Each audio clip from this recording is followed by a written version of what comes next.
10,000 வருஷத்துக்கு முன்னாடி அழிஞ்சு போன உயிரினத்தை மறுபடியும் உருவாக்குற முயற்சியில் இறங்கியிருக்காங்க அமெரிக்காவோட கொலாசல் பயோசைன்ஸ் நிறுவனம். இவங்க உருவாக்க போகிற அந்த உயிரினம் கம்பளி யானைகள் தான்.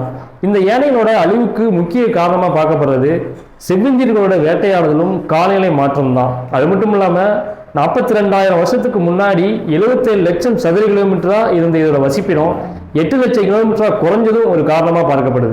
ஆதிகால மனிதர்கள் வரைந்த குகை ஓவியங்கள்ல நம்மளால இந்த கம்பளி யானைகளோட உருவங்களை பார்க்க முடியும். இப்போதைக்கு இந்த கொலாசல் பயோசைன்ஸ் நிறுவனம் வந்துட்டு அதோட எலும்புகள்ல இருந்து 8 டிஎன்ஏவை எடுத்து ஒரு டிஎன்ஏவை பிரித்து அதுல இருந்து 38 கம்பளி எலிகளை உருவாக்கியிருக்காங்க. அடுத்த கட்டமா இவங்க உறைஞ்சிருந்த கம்பளி யானையோட உடல்கள் இருந்து உயிரணுக்கள் எடுத்து ஆசிய பெண் யானைகளுக்கு செலுத்தி அது மூலியமா கம்பளி யானை குட்டிகளை உருவாக்குற முயற்சியிலிருந்து இறங்கியிருக்காங்க. இதே மாதிரி இவங்க டாஸ்மேனியன் புலி, டோரோ பறவைகள் இந்த மாதிரி அழிஞ்சு போன உயிரினங்களை உருவாக்குற முயற்சியில இறங்கியிருக்காங்க. நாம் இப்போ இந்த வேலையை செய்யலைன்னா பல்லுயிர் பெருக்கத்தில் இருக்கிற 50% உயிரினங்களை அடுத்த 2050க்குள்ள நாம இழந்துருவோம். அதனால நாம இப்போ இந்த வேலையை செய்யறோம் அப்படின்னு சொல்றாங்க.